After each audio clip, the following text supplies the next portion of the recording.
This is day 3, week 8 of the Bible in a Year Live Chronological Project. We'll continue reading from the New American Standard Bible. In Numbers 5 to 6, we'll see where the Lord gives instructions for maintaining purity within the camp, addressing restitution, faithfulness, and holiness among his people. We also encounter the Nazarite vow and the beautiful priestly blessing. Reminders that God calls his people to consecration and delights in placing his name and favor upon them. Let's begin. Numbers 5:1 Defilement. Then the Lord spoke to Moses, saying, Command the sons of Israel that they send away from the camp everyone with leprosy, everyone having discharge, and everyone who is unclean because of contact with a dead person. You shall send away both male and female. You shall send them outside the camp, so that they do not defile their camp, where I dwell in their midst. And the sons of Israel did so, and sent them outside the camp, just as the Lord had spoken to Moses. That is what the sons of Israel did. When the Lord spoke to Moses, saying, Speak to the sons of Israel. When a man or woman commits any of these sins of mankind, acting unfaithfully against the Lord, and that person is guilty, then he shall confess his sin which he has committed, and he shall make restitution in full for his wrong, and add to it a fifth of it, and give it to him who was wronged.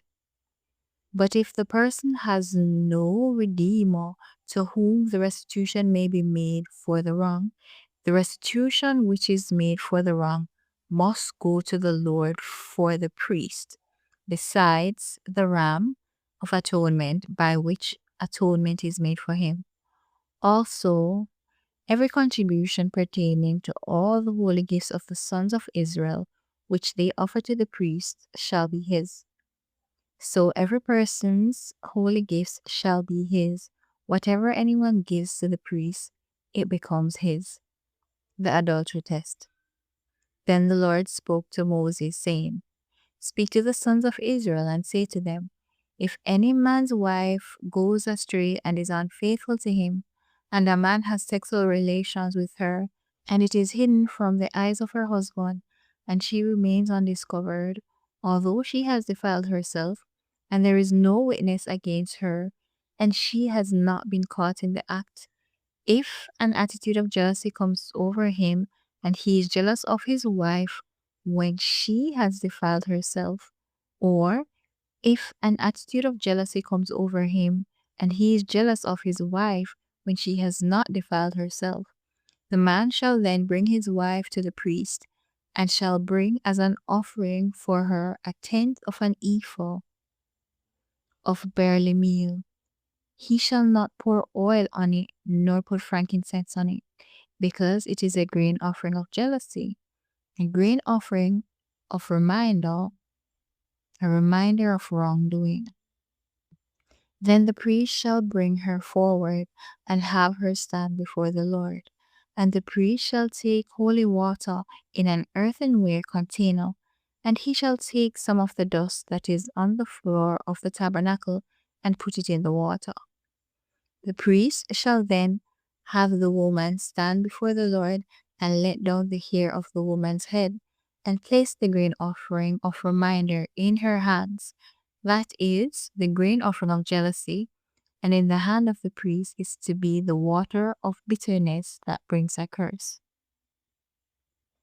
And the priest shall have her take an oath, and shall say to the woman, If no man has had sexual relations with you, and if you have not gone astray into uncleanness, as you are under the authority of your husband, be immune to this water of bitterness that brings a curse. If, however, you have gone astray, though under the authority of your husband, and if you have defiled yourself and a man other than your husband has had sexual intercourse with you, then the priest shall have the woman swear with the oath of the curse. And the priest shall say to the woman, May the Lord make you a curse and an oath among your people by the Lord's making your thigh shriveled and your belly swollen. And this water that brings a curse shall go into your stomach to make your belly swell up and your thigh shrivel. And the woman shall say, Amen. The priest shall then write these curses on a scroll, and he shall wash them off into the water of bitterness. Then he shall make the woman drink the water of bitterness that brings a curse, so that the water which brings a curse will go into her and cause bitterness. And the priest shall take the grain offering of jealousy from the woman's hand, and he shall wave the grain offering before the Lord and bring it to the altar. And the priest shall take a handful of the grain offering as its reminder offering, and offer it up in smoke on the altar.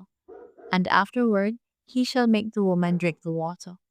When he has made her drink the water, then it will come about as if she has defiled herself and has been unfaithful to her husband, and the water which brings a curse will go into her and cause bitterness, and her belly will swell up, and her thigh will shrivel, and the woman will become a curse among her people. But if the woman has not defiled herself and is clean, she will be immune and conceive children. This is the law of jealousy when a wife who is under the authority of her husband goes astray and defiles herself, or when an attitude of jealousy comes over a man and he is jealous of his wife. He shall then have the woman stand before the Lord, and the priest shall apply all of this law to her. The man, moreover, is be free of guilt, but that woman shall bear the consequences of her guilt. Number 6, Law of the Nazarites.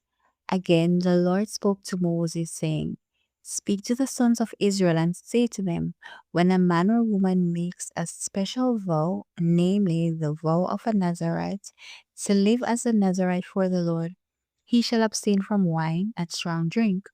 He shall consume no vinegar, whether made from wine or strong drink, nor shall he drink any grape juice, nor eat fresh or dried grapes. All the days of his consecration he shall not eat anything that is produced from the grapevine, from the seeds even to the skin. All the days of his vow of consecration no razor shall pass over his head. He shall be holy until the days are fulfilled which he lives as the Nazarite for the Lord. He shall let the locks of hair on his head grow long. All the days of his life as a Nazarite for the Lord, he shall not come up to a dead person. He shall not make himself unclean for his father or for his mother, for his brother or for his sister, when they die, because his consecration to God is on his head. All the days of his consecration he is holy to the Lord. But if someone dies very suddenly beside him, and he defiles his consecrated head of hair, then he shall shave his head on the day when he becomes clean. He shall shave it on the 7th day. Then on the 8th day he shall bring 2 turtle doves or 2 young doves to the priest, to the entrance of the tent of meeting. And the priest shall offer one as a sin offering, and the other as a burnt offering, and make atonement for him regarding his sin because of the dead person. And on the same day he shall consecrate his head, and shall live his days of consecration as a Nazarite for the Lord, and shall bring a male lamb a year old as a guilt offering. But the preceding days will not count, because his consecration was defiled. Now this is the law of the Nazarite.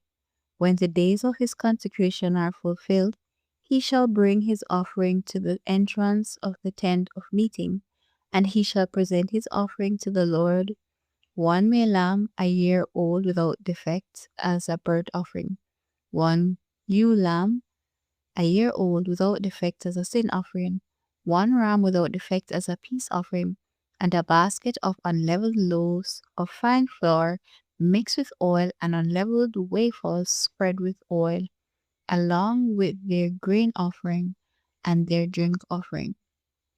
Then the priest shall present them before the Lord and offer his sin offering and his burnt offering. He shall also offer the ram as a sacrifice of peace offerings to the Lord, together with the basket of unleavened bread. The priest shall offer its grain offerings and its drink offering.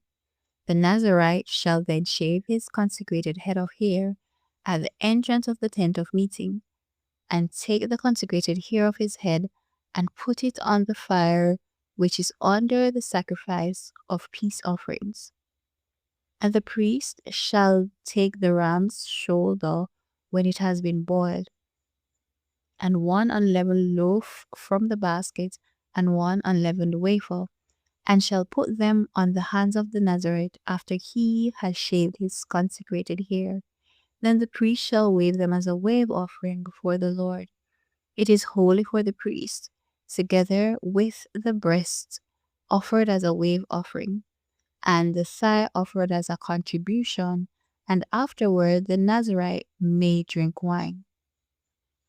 This is the law of the Nazarite who vows his offering to the Lord, according to his consecration, in addition to what else he can afford, corresponding to his vow which he makes, so he shall do according to the law of his consecration. Aaron's benediction. Then the Lord spoke to Moses, saying, Speak to Aaron and to his sons, saying, In this way you shall bless the sons of Israel. You are to say to them, The Lord bless you and keep you. The Lord cause his face to shine on you and be gracious to you. The Lord lift up his face to you and give you peace. So they shall invoke my name on the sons of Israel, and then I will bless them. Amen. We've come to the end of our reading today. Be sure to join us tomorrow where we'll continue in the book of Numbers. Be blessed.